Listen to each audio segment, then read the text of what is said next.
সকাল থেকে সারাদিন প্রায় বৃষ্টি হচ্ছে। সকালের দিকটা মুষলধারে বৃষ্টি হচ্ছিল। কোনো মাছ কাকা মাছ দাদা পাড়ায় আসেনি, কারণ প্রবল বৃষ্টি চলছিল। তাই আজকে সকালবেলায় তো টুকটাক কিছু খেয়ে নেওয়া হয়েছে, তাই দুপুরের জন্য রান্না করেছি একদম কাঁচকলা আলু আর ডাঁটা দিয়ে কাঁচা লঙ্কা চিড়ে একটা পাতলা ঝোল, আর সাথে ছিল ঘ্যাটকোল পাতা বাটা। আমি একদম অল্প নিয়েছি, কারণ এই তেলের মধ্যে বাটা জিনিসটা অ্যাভয়েড করছি, তোমরা তো জানো। তো খুব ইচ্ছে হলো আজকে একটু খাই। সাথে নিয়েছি লেবু। এখন প্রতিদিনের মেনুতে লেবুটা আমার পাতে থাকবেই। আজকে ঘুম থেকে উঠেই দেখেছি মুষলধারে বৃষ্টি হচ্ছে, তাই আজকের মনে হলো বৃষ্টি বৃষ্টি ওয়েদারটাকে একটু এনজয় করি।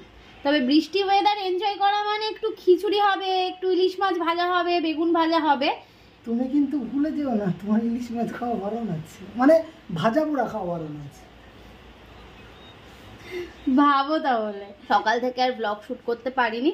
একেবারে দুপুরবেলা, মানে ঘড়িতে এখন বাজে হচ্ছে প্রায় 1:45 মতন, তো এখন থেকেই ব্লগ শুরু করলাম। জানি না তোমাদের সাথে কি শেয়ার করব, তবুও ঘরবন্দি হয়ে রয়েছি। খাওয়া দাওয়া করে এই যে লেবু নিয়ে বসলাম, আর ওইদিকে বাইরে তো দস্যিপানা চলছে।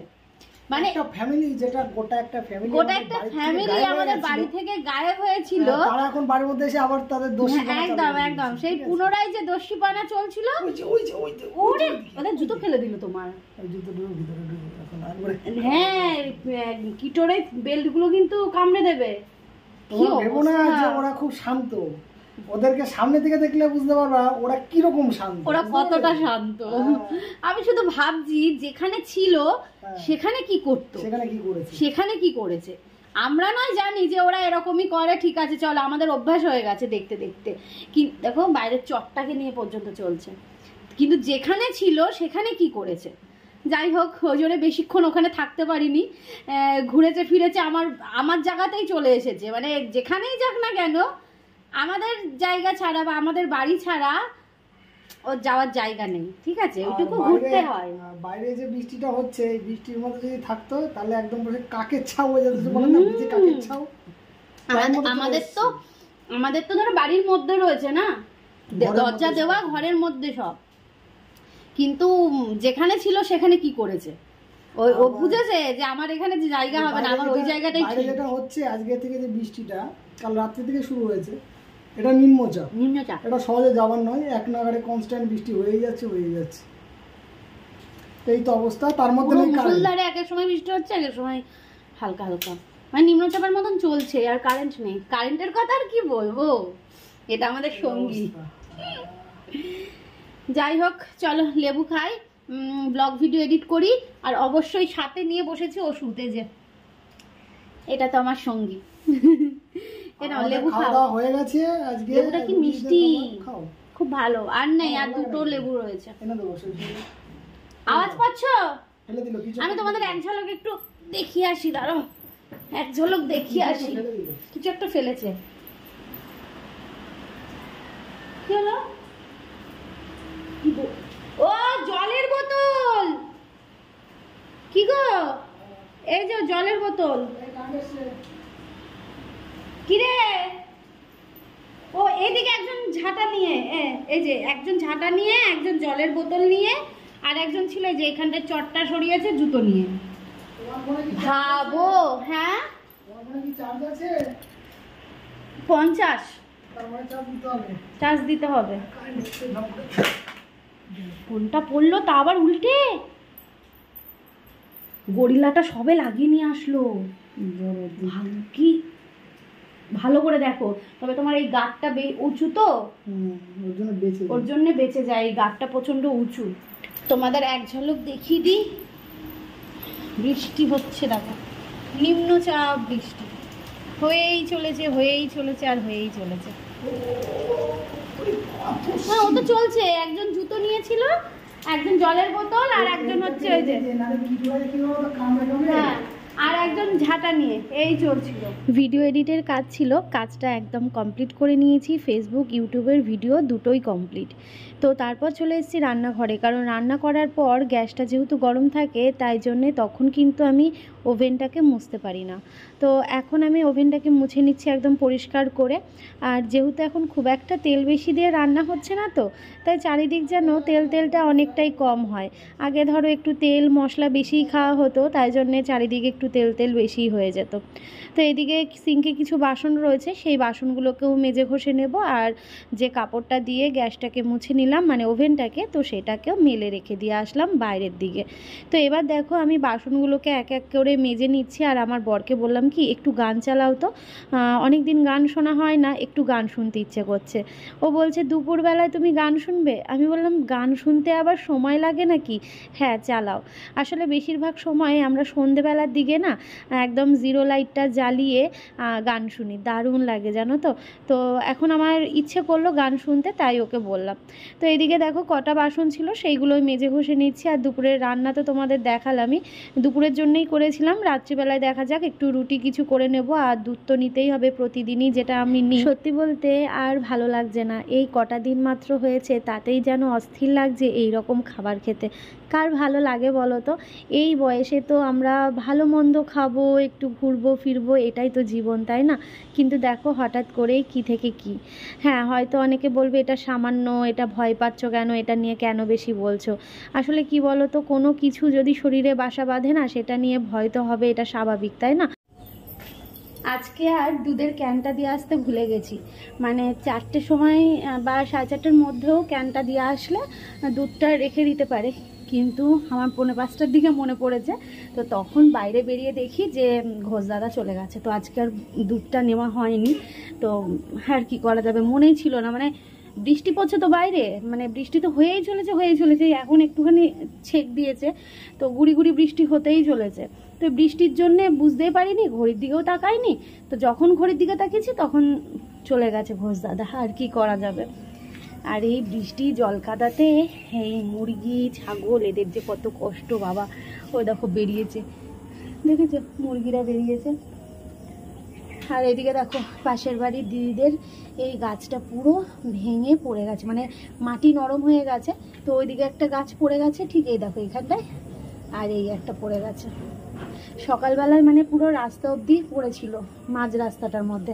তো বৌদি আর আমি মিলে, মানে দিদি ছিল না, বৌদি আর আমি মিলে এই গাছে কত পেঁপে হয়েছিল, মানে আরও ছোট ছোট এইটুকুটুকু পেঁপে হয়ে রয়েছে গাছে। তো সেইগুলো তো বড় হলে কত পেঁপে হতো বলো তো। সেইগুলো মানে এখনো পর্যন্ত গাছে রয়েছে কতগুলো পেঁপে ছোট ছোট। আর যেগুলো নেওয়ার মতন সেই পেঁপেগুলোকে ব্যাগের মধ্যে নিয়ে ওই দিদির বারান্দায় রেখে এসেছিলাম। আর গাছটাকে বৌদি আর আমি মিলে দুজন মিলে সরিয়ে, মানে টেনে সরিয়ে এই সাইডে রেখে দিয়েছি, নাহলে পুরো এই রাস্তার ওপর হয়েছিল, পুরো এদিক হয়ে ক্রস হয়েছিল।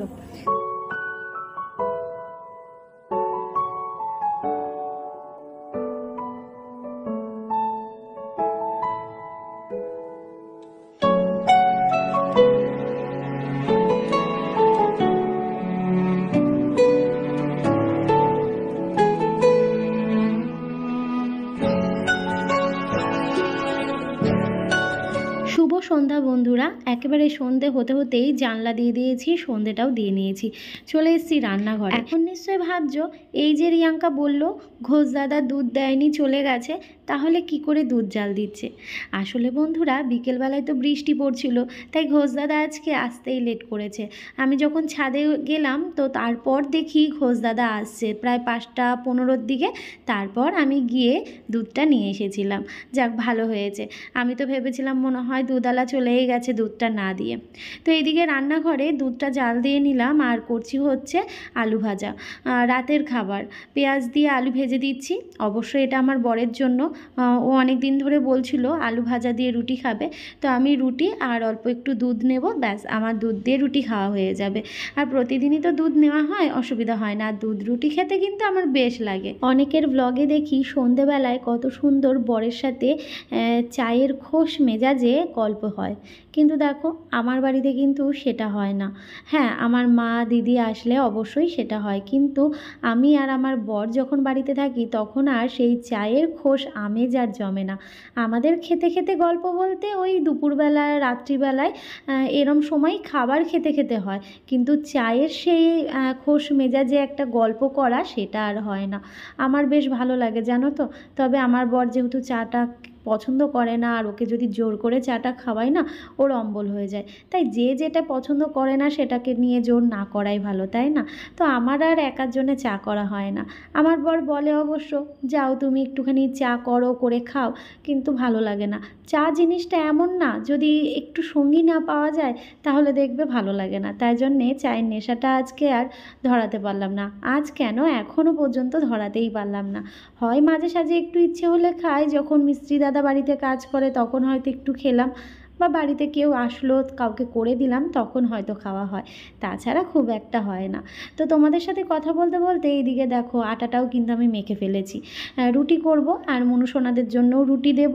আর আমরা হচ্ছে রুটি আলু ভাজা, মানে আমার বর খাবে রুটি দিয়ে আলু ভাজা, আর আমি খাবো রুটি দিয়ে দুধ দিয়ে।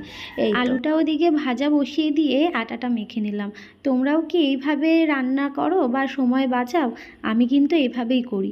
একটা কোনো রান্না গ্যাসে বসিয়ে দিয়ে একটা কাজ করতে থাকি, তাহলে যেন সময়টাই কম লাগে আর ঝটপট রান্নাটাও হয়ে যায়। তো একদম পেঁয়াজ দিয়ে আলুটা ভাজা হয়ে গেছে, তবে জানো তো হালকা একটু লবণ হয়েছিল। না, আমি খেয়ে দেখিনি, আসলে আমার বরই খেতে গিয়ে বলল যে একটু লবণ লবণ লাগছে। আজকে প্রথম এরকম হলো, কেন জানি না। আসলে আটার মধ্যেও নুন দেওয়া ছিল, তারপর আলু ভাজার মধ্যেও হয়তো ওই জন্যে একটু বেশি নুন লাগছিল। আর এইভাবে রুটি ফোলাও কে কে বলো তো? আমি কিন্তু এইভাবেই রুটি ফোলাই। হাতে কিন্তু তেমন কোনো গরমের ভাব লাগে না, বেশ সুবিধা হয় আমার কাছে। আমার অভ্যাস হয়ে গেছে। বলে না, মেয়েরা কত কিছুই না পারে, মেয়েরা অভ্যাসের দাস। একদম জলের মতন গো, যেই পাত্রে ঢালবে সেই পাত্রেরই আকার ধারণ করে। কি ঠিক বললাম তো? তো বন্ধুরা, রাতের রান্নাবান্না একদম কমপ্লিট, কিন্তু দেখতে পাচ্ছ এই দেখো, এই দেখো, দেখেছো? বসে রয়েছে, খিদে পেয়ে গেছে। কারণ এখন তো পাড়া বেড়াতে বেরোতে হবে, রাত্রিবেলায় নাইট গার্ড দিতে হবে, একটা চাকরি না, ওই জন্য এখন খাওয়া দাওয়া করে তো বেরোতে হবে। তো চলো এখন আমরা খাওয়া দাওয়া করবো, আর তোমাদের এক ঝলক ব্যাক ক্যামেরা করে দেখিয়ে দিই রাতের রান্নাটা। ওদের হচ্ছে দুধ দিয়ে রুটি দিয়ে দেবো, আর আমাদের জন্য দুধ আছে, রুটি আর আলু ভাজা করেছি। ঠিক আছে, এই হচ্ছে মানে আজকের রাতের মেনু। তো চলো তোমাদের দেখিয়ে দিই এক ঝলক। দেখো এখানে রয়েছে আলু ভাজা পেঁয়াজ দিয়ে, এখানে রয়েছে রুটি, একটু বেশি করে করেছি সকালবেলা যাতেও খেয়ে যেতে পারে। আর এই হচ্ছে দুধ, সরটা পড়েছে দেখো কি সুন্দর মোটা সর পড়েছে।